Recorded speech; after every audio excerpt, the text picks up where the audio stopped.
Question number 8, Dr. Russell Norman. Thank you, Mr. Speaker. I've called Dr. Russell Norman. Thank you, Mr. Speaker. My question is to the Prime Minister and asks, does he stand by his statement that a capital gains tax would be a dagger through the heart of growth? The Right Honourable Prime Minister. Mr. Speaker, yes. I think the sort of tax system which has 6 different personal tax rates, GST on some things and not on others, a capital gain tax on some things and not on others, a big gap between the top personal rate and the trust rate and the company rates, a tax credit that encourages people to rort the R&D tax system, and a large hole in the revenue base over the next few years leading to even greater government debt would certainly be a big blow to the economy. Those sorts of policies simply encourage people to spend all their time and effort working around the tax rules rather than getting on and being productive. Supplementary. Dr. Russell Norman. Thank you, Mr. Speaker. To the Prime Minister, when the OECD recommended that we tax capital gains in a consistent and comprehensive way, were they proposing to put a dagger through the heart of the economy? The Right Honourable Prime Minister. Mr. Speaker, what they were proposing was to put a capital gains tax on the family home. If that's now the Green Party policy and the Labor Party policy, I can't wait till Thursday. Dr. Russell Norman. Thank you, Mr. Speaker. To the Prime Minister. Order. I want to hear Dr. Russell Norman's supplementary question. Thank you, Mr. Speaker. Now, When look, the Treasury... I apologise to the Honourable Member. I've no sooner said that I want to hear the Honourable Member's supplementary question than I get a lot of unnecessary noise from the Honourable Tohenare, among others. So, Dr. Russell Norman. When the Treasury recently recommended that we make our tax system fairer by introducing a comprehensive tax on capital gains, was the Treasury proposing to put a dagger through the heart of our economy? The Right Honourable Prime Minister. Mr. Speaker, the Treasury was proposing a capital gains tax on the family home. Yes, they were. Dr. Russell Norman. Thank you, Mr. Speaker. Order. Order. Now I want the Labor front bench to also cease their interjections. I want to hear Dr. Russell Norman's supplementary question. Thank you, Order. Mr. Speaker. When the Capital Market Development Task Force recommended implementing a capital gains tax to create a level playing field for savings and investment decisions, were they proposing to put a dagger through the heart of our economy? The Right Honourable Prime Mr. Minister. Speaker, well, I don't know what the particulars of the Capital Markets Task Force, but what I can say is this. If one puts a capital gains tax on farms, if one puts a capital gains tax on buildings, if one puts a capital gains tax on investment properties but not on family homes, if one puts a capital gains tax on businesses and shares and all of those other things, I'll tell you what it does. Slow down growth. Dr. Russell Norman. Order. Order. This time it's the Honourable Clayton Cosgrove who was the last to keep interjecting when I was on my feet. Dr. Russell Norman. Thank you, Mr. Speaker. Order. Look, I say to the House, Dr. Russell Norman has every right to ask his questions and to be heard. That's right. Dr. Russell Norman.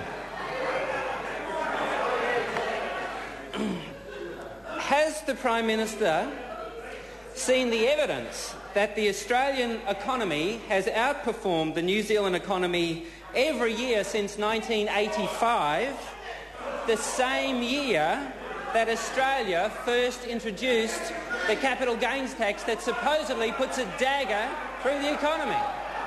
The Right Honourable Prime Minister. Mr. Speaker, there are many differences between the New Zealand and Australian economy. And if New Zealand wants to have the same mining and exploration activity that Australia has, then maybe the Greens might want to support a reversal to their position of scheduled floor. But seeing they're not having that, if we want to adopt Australia's tax rules, then we will have a top personal rate, which is a long way away from the company rate, and we will see the need for a capital gains tax. Otherwise, there's a gaping great big hole. We will have a GST system which is not comprehensive. We will have a top personal rate at 45%. Mr. Speaker, I would strongly argue that the tax system that this government reformed in 2010 is the envy of many countries around the world. Capital gains tax is applied in New Zealand on intent rules, and personally, I think with a 33% top personal rate aligned with the trust rate, a top savings rate aligned with the company rate, 3/4 of New Zealanders paying 17.5% or less, half the country virtually not paying in tax.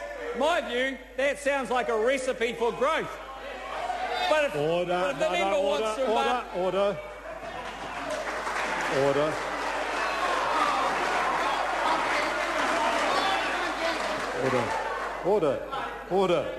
Now, order. The House it's got its own life, and there's no way I can stop it when it wants to live its own life. But I let the Prime Minister go on a fair while there, but I was not going to let him. I was not going to let him go on any further to comment on the opposition's policies. Dr. Russel Norman, a point of order. The Honourable Clayton Cosgrove. It seems there may be a new convention in the House, sir. And I wonder if you could review the tape and advise us now on what is your recommendation and what you feel is appropriate for the length of answers. You've already berated some of our members for the length of their questions. That was an extraordinary, probably a record-breaking long answer, sir, which you let go. So I'd like some advice, please. I thank the honourable member for his lecture. And order. It may have escaped the honourable member's notice that the Prime Minister was expressing, responding to the question. I accept it was longer than I would like to have seen. I agree with that. But as soon as he started to divert into what I perceived to be criticism of that member's party, I stopped him. And but it was longer than I'd like to see. But so long as it was providing information in response to the question, it's difficult for me to stop it any sooner. But I would ask ministers not to go on too long in answering questions. Well, point of order. The Honourable Clayton Cosgrove. Then am I right in concluding, not challenging your ruling, that it is now a new ruling that a minister can take any length of time they like in answering a question as long as they don't criticise the opposition? Is that now your ruling? Order. I think the member is really... and I'm on my feet. And the member will be quiet while I'm on my feet. The member is being unnecessarily silly. It does not take a lot of thought to see that the question, the answer was longer than ideal, and I've asked ministers not to do that. And if ministers persist in doing that, I will wind them up sooner. But where I do draw the line totally, where a question came from the Green Party and a fair length of time was being taken to respond to it, to then take extra time to attack the Members' Party was not on, and I stopped the Prime Minister immediately. I perceived he started to do that. The Honourable Sir Roger Douglas, supplementary question. Speaker. Oh, is this a point of order? The Honourable David Cunliffe. Mr. Speaker, I seek leave for the Prime Minister to conclude his answer with the rest of Macbeth Act 2, Scene 1. From which Order. The member will resume his seat and stop trifling with the House. The Honourable Sir Roger Douglas, supplementary question. Mr. Speaker, is it not best that any consideration of a capital gains tax should be done not in isolation but in the context of an overall look at business tax, not simply a grab for extra money?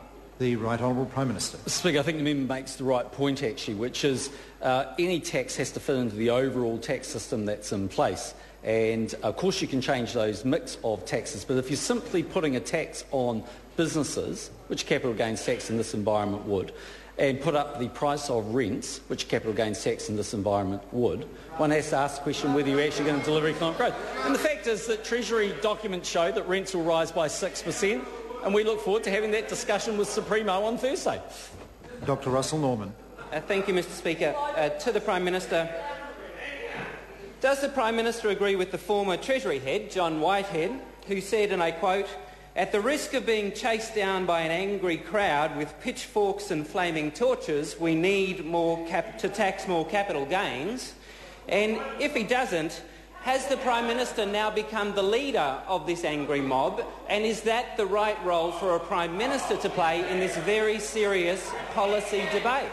The Right Honourable Prime Minister. Actually, I agree with John Whitehead, and that was exactly why the government in 2010 and 2011 made significant moves actually to tax capital. That's exactly what happened by putting in place a number of different changes, including depreciation rules, including better administration of the intent rules, etc. And in fact, as we know, Labor are trying to put up a case that they're solving a problem that they had when they were in office for 9 years and failed to address. And the only reason they're putting a capital gains tax on Thursday is because they can't get their numbers to add up. No, order. The Prime Minister is stretching his luck. Dr. Russell Norman, supplementary question. Thank you, Mr Speaker. To the Prime Minister, has the Prime Minister read the latest OECD country report on New Zealand, which says, and I quote, New Zealand is one of the few OECD countries with no comprehensive capital gains tax on any asset class? And does he not believe a comprehensive and consistent capital gains tax would be much better than the tangle of rules that he just keeps adding to? The Right Honourable Prime Minister. Speaker, I certainly don't believe it would be better. And as I say, the OECD are also recommending, to quote the member, a comprehensive capital gains tax. It's important that all New Zealanders understand what that word comprehensive means. And the answer is the family home.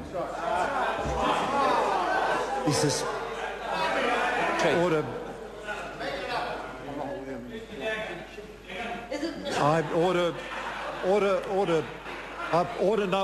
Order. Now the member will resume his seat immediately. Order, and the House will come to order. It is my understanding the Green Party has used its 6 supplementary questions today. Mr Speaker. Sorry, point of order. Point of order. Dr. Russell Norman. Mr Speaker, it's my apologies if you were not informed, but we were using 7 today. That should have been given to you earlier. Well, the Green Party only has 6 to use. Now, order. A point of order is being dealt with. Order. The House will come to order. The Green Party can only access more than 6 if another party has given them questions, and I've had no notice that any other party has given the Green Party any supplementary questions today. The Green Party can't access 7 itself because it only has an allocation of 6. Question number 9, Brendan Burns.